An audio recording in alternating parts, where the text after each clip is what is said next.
what are like any lessons learned to kind of open up the spending money stuff? Because I think you're a big inspiration in building a portfolio, but I think people here, they're already doing that. They know it works, but how do you take it and get from scarcity to abundance mindset? Yeah, I think part of it is there's two ways to go about something.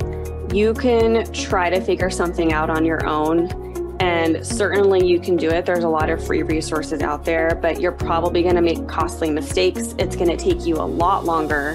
And this is a lesson I've had to learn. There is such a thing as being too cheap and too frugal. And if you're not willing to invest in yourself or invest in a way that can help you grow and get ahead, or just invest in the right things and not be cheap, then you're really going to be holding yourself back. A perfect example of this is when I first wanted to hire a property manager.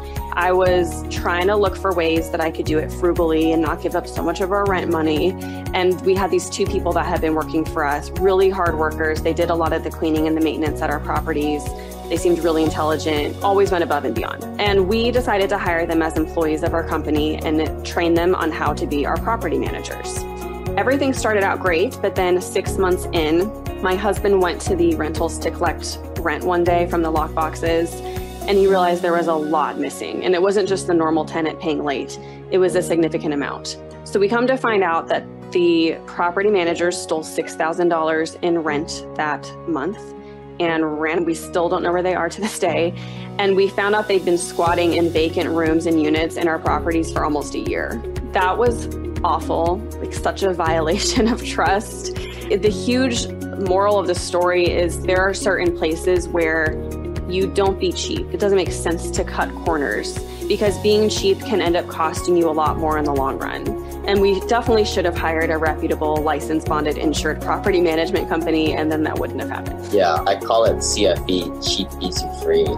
Anytime you try and do that, you get burned. I started to adopt this maybe 4 years ago, maybe I think 5 or 6 years. I had a dozen rentals at least. I don't know what the hell I was doing, but like I was doing the dog sitting thing.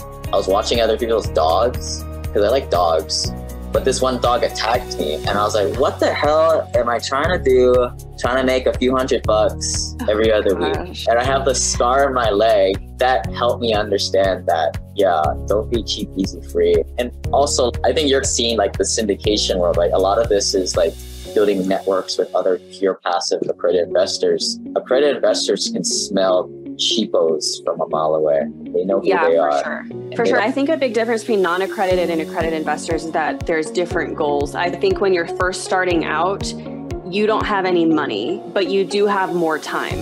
And you're willing to hustle and work harder and maybe self-manage and do things that you wouldn't be willing to do later. But then when you get further into your real estate investment journey, it flips the other way, where suddenly you have a lot more money and you don't have a lot of time. That's why we're actually selling some of our rental properties right now and transitioning all of that money into syndications, because I'm sick of dealing with them. I'm sick of the liability. I'm sick of having tenants.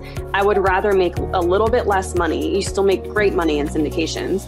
I'd rather make a little bit less money and literally not have to do a thing. What we found is that investing in syndications aligns so much better with our passive income goals.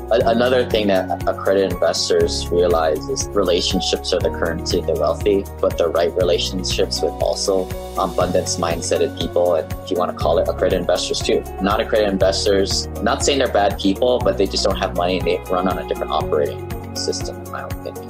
Yeah, and I used to be one, and I totally see now how my mindset has changed over time. It's really fascinating. I just had different values and goals then, and definitely was more in this scarcity mindset.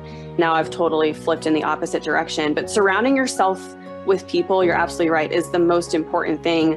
And that's another thing I've had to be okay with investing in, is especially with growing my business with my books and my courses. I definitely hit a wall because I've been trying to figure it out all on my own. I was like, what do I do now? And I ended up investing into a mastermind that really helped me strategize and be clear on where to go. In my opinion, I want to be the dumbest person in the room. I want to surround myself with people who are already 5 or 10 steps ahead of me so that I can mimic everything that they're doing.